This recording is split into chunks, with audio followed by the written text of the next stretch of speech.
Hello and welcome to Gameology episode 52. I'm one of your co-hosts, Matt Falvey, and I'm joined by Attila, Gabriel Brzezinski. We're talking about game reviews today. This is a topic that I think about quite often. As a kid, I loved reading game reviews. I still love reading game reviews, but I feel like I see the same problems going on all the time, and that I feel like the landscape of reviews has shifted quite a bit. I think that there's a lot to get into here, Attila. So what are some of your overall thoughts on the topic? So when you first, the very first thing that kind of popped into my head when you proposed this topic, I was thinking about back when I was a kid, and about the only thing I was really interested in seeing on a review was the sort of the number at the end. And it was almost a sort of like affirmation thing. Like I wanted to see the games that I thought that I would like the games that I was looking forward to. I wanted to see that they got a good review score. And then I'd even like the opposite of that, the games that I didn't like because I was a Nintendo Xbox fanboy, I wanted to see certain like Sony platform exclusives tank. You know, I think that I was just looking at a review of Prey. I started playing Prey. I really enjoyed it, and I was shocked to see that GameSpot had given it a 6 out of 10. And I read through the points, and a lot of people in the comments, it was a lot of confirmation bias. People were saying, "Yeah, thank God somebody says that," and other people are saying, "Oh, I totally disagree. This is crazy." And as much as I don't agree with it being a 6 out of 10, I do agree with a lot of the written points, and I think that that's where most of it is, where it really comes down to, because I think my main point why I wanted to talk about review scores are that I think the actual number is basically meaningless in almost, unless we're talking about extreme cases. But for the most part, I got a list I'm going to talk about later of games that were 8 out of 10. And 8 out of 10 is the one I hate the most. And even though I thought 6 was too low for me, I would give it a 9 if I had to. I do like that it wasn't an 8, because an 8 doesn't tell you anything.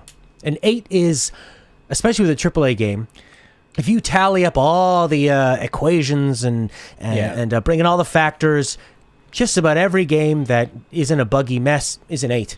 Because you can say, well, this sounds good, and it's got a good, the controls are fine, but that's not really what it's about. It's about, is the game fun? Does it give you that feeling of, I normally stream games for 2 hours. I streamed Prey for 6 hours the other day, and I didn't even notice it.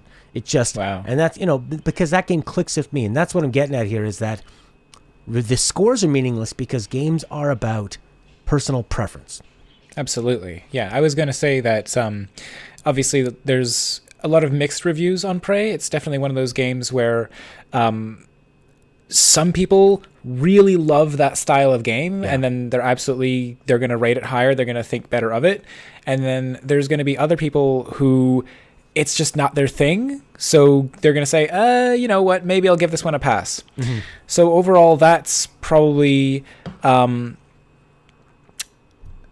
of the more polarizing experiences, at least one of the more polarizing AAA games that I can think of super recently. Well, it's not just, like you say, it's a specific type of game experience, because if you don't find the puzzle solving of dealing with difficult enemies and the tough decisions of what to upgrade you're going to find that game. This is how the reviewer described it. He said the early part of the game is a grind, and that the storytelling is thin, whereas I love this game because it has environmental storytelling. There are so many areas I found in that game where I felt so much from the story that I discovered in the room and the choices that I had to make that were all completely optional. Now, one thing I might posit is that this is a game that if you were under a deadline to review it and you had to bang out 40 hours of this game in a couple days, it's not the kind of game for that. You don't, it's not a linear game. You get the most enjoyment out of slowly exploring. And I think that that's where I wouldn't trust some reviewers that are going to say, well, the story's thin and it's a bit of a grind earlier on. Well,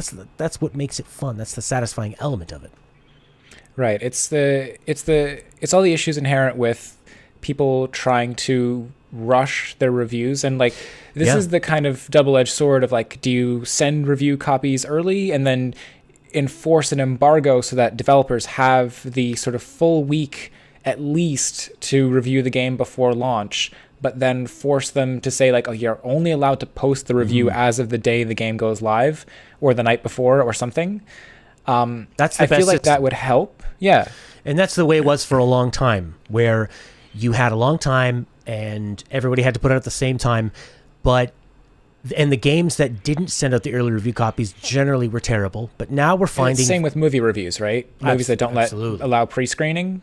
It's probably because they don't want the reviews. Yeah, you want to remove that equation of time. But even if you remove that time deadline, there's still the deadline of, look, these people are trying to make articles to make money and sell advertising and get clicks. And I got a friend who works on a high-ranking site. And I was asking him about reviews, and he said, honestly, the time you can spend for a writer, it is unbelievably more profitable for them to write news headlines. You can write them in about 10 minutes. You can get a lot more clicks. A review takes 30, 40 hours of somebody to play the game. Then they got to write it. And if people aren't interested in that game, you're going to lose out on that. In the end, you're probably better off making a controversial review, but he says they do it just to sort of keep face, keep credibility as a site that still cares about those games. So I find that it becomes less credible in a way. Yeah, absolutely. Because it's one of those things where, as you said, like at the end of the day, a game review shows up on one of these websites as an article, as one of several articles that you can click on, unless it's a website that is exclusively dedicated to game reviews, in which case that's the only content. But I don't think anyone can subsist on just game reviews nowadays.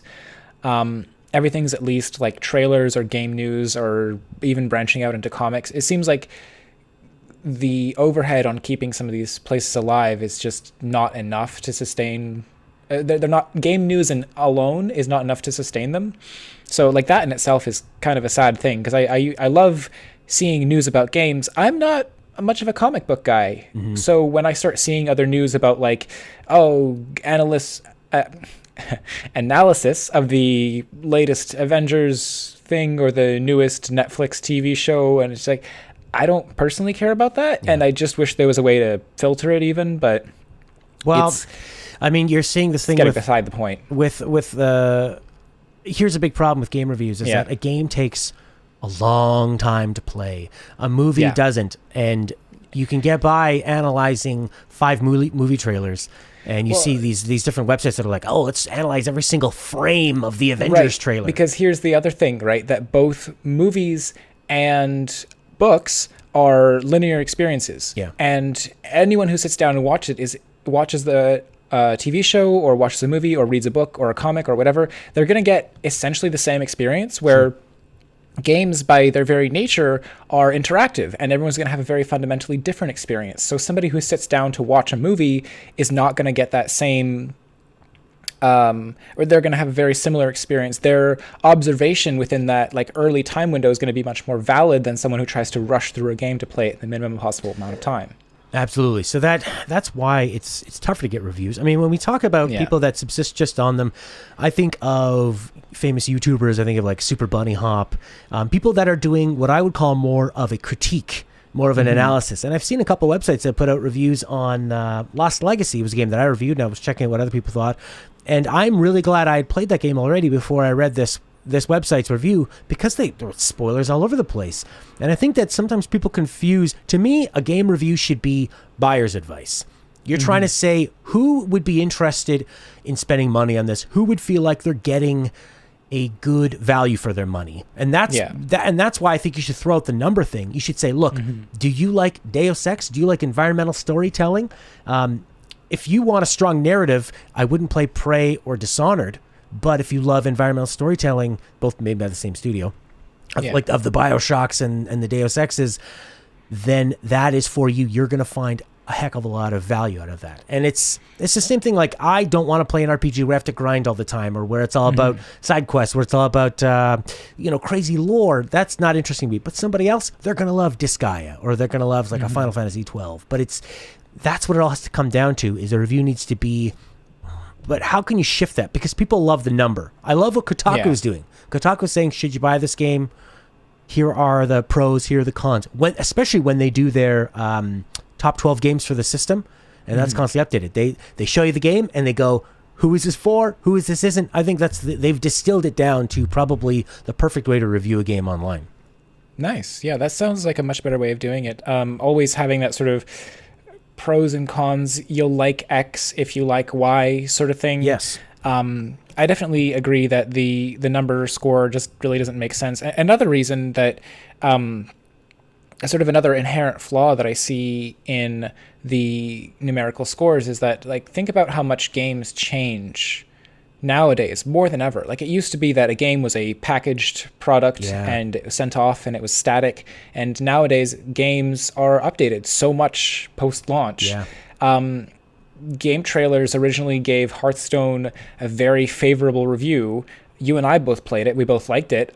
I can't play Hearthstone anymore. It's so much to do with luck, and it's so infuriating to me that I just, like, anytime I get an inclination to play the game, I just recently installed it, played about 5 matches of it, and I was like, oh yeah, that's why I hate this, and I uninstalled it. Because it was just like, and that's where obviously your opinions are going to change over time as the games like Hearthstone, games like Team Fortress 2. Hearthstone, I think, is a better example because they took it in a very different direction. I think Team Fortress, other than becoming Hat Fortress, is still sort of serving that core shooter audience as it always had. I don't know for sure. I haven't played Team Fortress 2 myself. Just not really big into online shooter games. So it's from an outsider's perspective, but it still seems to me like the game, although I know like the meta might have changed a whole lot, but I think the review points are still going to be largely valid, whereas in other games where the direction and the feel of the gameplay has changed so drastically, it's going to be one of those things where the original review that was put out for a game, like, you're going to have to practically publish a new review per version of the game at some point. And I mean, and that's more and more games now that are looking for this persistent.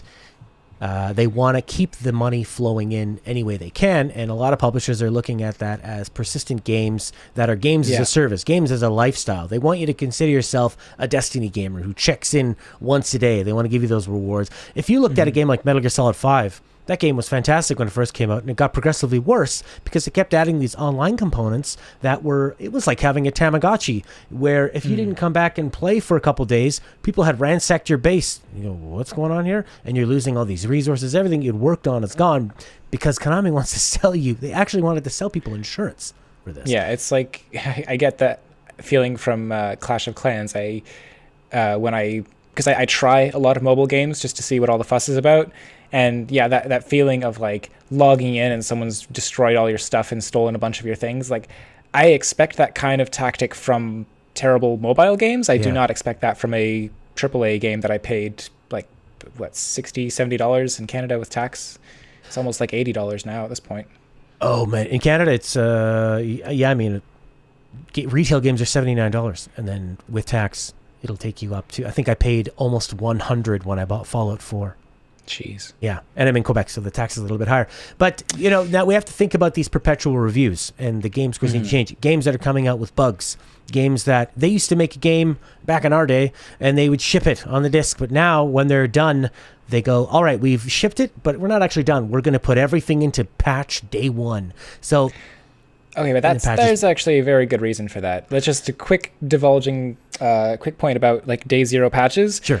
That does actually make a whole lot of sense, because if you think about the amount of time it takes to take the gold master version of the game, send it off to manufacturers, get it printed on the discs, put it into boxes, ship it to all the retail stores, you're losing about 2, maybe 3 weeks. I don't know for sure, but let's say it could even be in today's like shipping speeds, I feel like maybe 2 weeks, but it could be up to a month. Sure. Imagine having a month extra to work and polish on your game. Yeah. I think it's irresponsible of developers to say, there's a game-breaking bug, but don't worry, we'll fix it by day 0. Hope you do. And then what about the people who try to play the game without installing the day 0 patch? So I think there's definitely room to allow developers to create these day 0 patches for small things, but there should never be like, your experience in this game is dependent on the day 0 patch. Because again, online support for these games is going to dwindle eventually. If someone tries to play your game when the services that are meant to deliver the patches no longer exist, and all they can do is install the version off the disc, then what? Because now you're just stuck with a broken game. Or people that don't have internet. I mean, somebody who's exactly. in the army and they're trying to play some PlayStation and, they don't, I mean, they actually probably have satellite internet and that kind of thing, but it's limited. But there are people in the world that don't have, especially the size of some of these patches are huge. So that review could be different for them because they could be playing a different version of the game. Because we can at least sort of assume that reviewers are playing the Day Zero patch version. I would imagine so, yeah. And I mean, they're more likely than not. You got some games that are coming out with game-breaking bugs, even with that Day 1 patch. Yeah. The Surge, a reviewer on our site at 90skid.com, gave it a really low score and got blasted by commenters. Big surprise because he encountered it and 3 other people encountered it, and people said that they didn't affect them, but he couldn't finish the game. And actually, the same thing happened to him in Prey as well to start off. So that's with the timeline. You know, when I think about, I was taking a look at what are some 8 out of 10 games from the big sites. We got Tacoma, Overcooked, Splatoon, Final Fantasy XII: The Zodiac Age, Elder Scrolls Online: Morrowind, Splatoon 2, Tekken 7. I said that one twice. Did I? Strafe, Poi Poi Tetris, Mr. Shifty, For Honor, Yakuza. There are so many games. That was just in a very small window. Now, all those games are getting an 8. First off, Mr. Shifty is a very, very specific game, and I really didn't like it. I thought it was trying to be Hotline Miami without any of the style. To me, it was unless you really like this Hotline Miami style and you want more and you don't care about it growing at all, then you can go for it. A couple other sites gave it pretty low scores. A lot of sites did. But, you see it sitting on these big sites, and I think one of the problems that's going on is, I can't confirm any of this, but these are some rumors I've heard, is that the people that are setting some of the scores on, say, IGN GameSpot are not the ones that are writing reviews. They've tended to source out a lot of their reviews now. You don't see a lot of the big names on IGN GameSpot anymore. You got a couple, but when they had their exodus of reviewers leave, like Greg Miller, Colin Moriarty, these people that went and found greater success with Patreon and starting up their own thing and using those sites to get bigger. We've seen a lot of these freelancers. There's not a picture. They're not showcased on podcasts anymore. They're not letting those personalities get big. But you're reading the review, and sometimes you're saying, from the review, it feels like this is not a high recommendation. And what does the site give it? 8 out of 10. 8 out of 10, 8 out of 10. Whether that has to do... I'm not one that thinks people are being paid off at all, but... I'm thinking more of, I just think it's just an easier, more palatable review score to give out. Or if you're using a metric of, we need to factor graphics, sound, visual, controls, presentation, whereas fun needs to be is this game are you gonna have a good time playing this game, or are you gonna be bored out of your mind with great controls and good sound? Right. Well, it's one of those things that really depends on the core engagement of a game. Sometimes the core engagement of a game isn't necessarily fun. I didn't play through The Last of Us to have fun, right? Because that was a game that was all about the story. Yes. Papers, and please. Then at the same time, and then there's other games that you don't play through Undertale necessarily for the artwork. Holy cow, that game has brilliant music that I listen to on an almost daily basis, but I'd say overall it is lacking in the visual department. Did it still deserve all the 10 out of 10 reviews it got? Maybe. I don't know if it's necessarily a perfect game. It's really, right. I think, a perfect game. You talked about the 8 out of 10 reviews. Let's talk about 10 out of 10 reviews for just a second, because I think games like Breath of the Wild, I feel like, that probably did deserve a 10 out of 10, because that game is just amazing in every single facet. And it just... Other games, how do you really say something is perfect? What might be perfect for some people is probably not going to be perfect for others. Sure. It's one of those things that's kind of frustrating where you might really, really absolutely love a game. I love Paper Mario: The Thousand-Year Door, but there's definitely some things that would hold me back from giving it a 10 out of 10, because there are just a few small flaws that I find in the overall experience. But at the same time, if I were to then put it on the same 9 out of 10 level with other games that aren't overall as much fun but get less things wrong, sure. it's why the number scale is really broken, right? It kind of comes down to an overall feeling of it. To address Breath of the Wild, for me, and you and I have talked about it. There's another episode of that if you want to check it out. We gush over it because it did what we love about Zelda, and it did what we love about open world. I don't want to speak for you, but from what I can remember, it was for me, that game gave me a feeling that I had when I was a kid playing games, when I first played Ocarina of Time, that I thought I could never get again. And it fixed what I hated about open world games. It fixed what I was starting to hate about modern games. It fixed what I was starting to hate about Zelda games. But for people that miss dungeons in Zelda, for people that don't like inventory systems, that don't like weapons breaking, that game, it's hard to quantify magic and wonder. What some people are going to be, it's like falling in love with somebody. You know, someone might be the person of your dreams, and for someone else, they go, they're annoying. That's a quite good analogy, yeah. Well, thank you.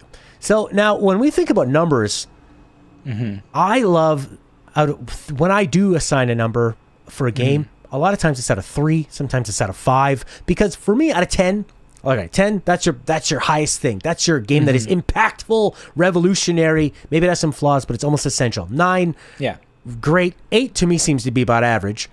And then you got your 7 that's like, well, it's got some flaws, but if you like this kind of game, you should go for it. Out of 10, is there any point in playing a 6, 5, 4, 3, 2, 1? Let's be real. Does a game even get anything less than a 5? Like you get these review scores that are out of 10, and they're basically just a 5-star review system, except you're counting from 5 upwards. Because if something gets a 5 out of 10, that's basically the equivalent of a 1 out of 5, right? Exactly. You wouldn't play a 5 out of 10 game. No, I mean, and like, what is 4 is what? Unplayable. 3 is it will hurt you. 2 is what? It's offensive. 1, it sets your console on fire. I mean, why even have those? Like, I like the 5-star system. I think works pretty well. To me, I like 3 because 3 is you should really play this game.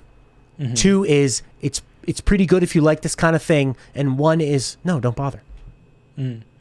Yeah, and even like one of the other things that's really difficult is when reviewers have, like, some people have this review score out of 5, some people have a number out of 40.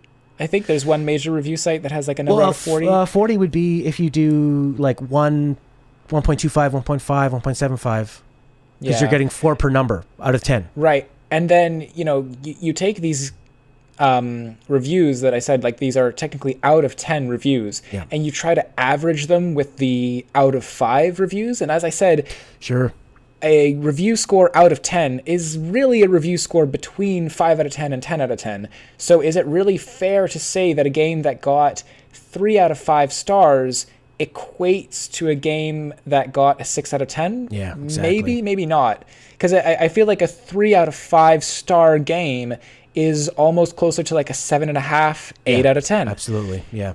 A 3 out of 5 is definitely, it's, what I like about 5 is that there is no middle. It's either below the average or it's above the average. Yeah. Whereas a 6 out of 10 is, it's basically, and also because of the trend that everyone has set, the precedent that everyone has set, the 6 is a failure. Yeah.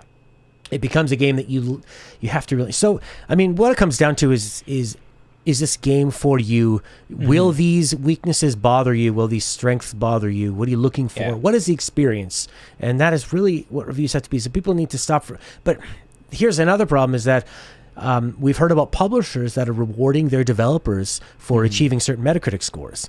And we've seen that these numbered systems, like you're saying, are unfairly represented on Metacritic. Metacritic has become incredibly powerful. A lot of people will look right at Metacritic, and that's how they decide to get their games. But it's, so I would feel terrible for a developer that loses their bonus by 1 point because Giant Bomb's 3 out of 5 puts it at a 6, and that's a huge that's going to bring your average down big time. Yeah, because it's one of those things where, like, on the surface, I absolutely think, if a game does really well, then of course the development staff should be rewarded. But when you're tying that numerically to review scores, that's when it becomes problematic because of all the issues that we're dredging up about review scores. Now, of course, it seems like we could talk all day about all the flaws inherent to the game review scene. So I'm curious, do you feel like you have any suggestions? I know you mentioned you have your sort of like 3-star rating scale, but is there anything else that you think is a way to improve these practices? Well, I mean, putting less of an emphasis on the numbers is a big one. Mm-hmm. But if you absolutely have to, then you either sort of recommend it or you don't. Like you brought up earlier, you want to give basic examples of, I mean, like if you're going to tell somebody, look, this game is basically a Bastion meets Command and Conquer. All right. If you like those things, if you like that, and then here's how. Yeah, exactly. Right. And then it's, but for somebody who likes sports games, it's not going to be an 8 out of 10 for them. No. So, I mean, focusing less on the numbers and more on examples of the experience that is within the game, focusing on the types of what you're doing in the game without, and also let's knock out the spoilers, please. I'm sick of those. Even in screenshots, videos of showing areas, even just sometimes seeing a new background, like you might have wanted to discover that for yourself. There's something in Dark Souls 3. There's a big area everybody really liked when they got to, and I won't even talk about it, but it's. Also, you got to stay off social media when you try to play these games. But that's about spoilers. Yeah. Also, bringing back all right, here's my biggest advice is find a reviewer who has similar taste to you. Mm-hmm. That's what you need to do. I mean, I've mentioned this one before. Jeff Cork is a great example. He works for Game Informer. He's a hilarious writer. And him and I do not have the same taste in games. I'm willing to look at, there are a lot of games, almost always games that have a great gameplay hook or a story hook that I like, and I'm willing to forgive other things. For him, boom, he gives it a 5 out of 10. And you just have to find those ones that suit your taste, because that's what you're going off of. It's a preference thing, it's a taste, and it's opinion, and we need to realize that is more important than any metric. And on that note, unfortunately, we're going to have to take a pause in the recording because my audio setup has just failed me. So we're going to have to cycle back to this topic because there's obviously a lot more we want to say about game reviews. And yeah, so look forward to I guess, part 2 of this episode at some point. So I actually just recently released a brand new game, Orbit Satellite Defense, into early access on Steam. I'm supporting it with weekly updates through this coming April 2018 when the game reaches its 1.0 release. Aside from that, you can also follow me at Attila Gabriel, my personal handle, or my GameDev handle, Bluish Green Pro. You can also submit questions, comments, and feedback to my website, bluishgreenproductions.com.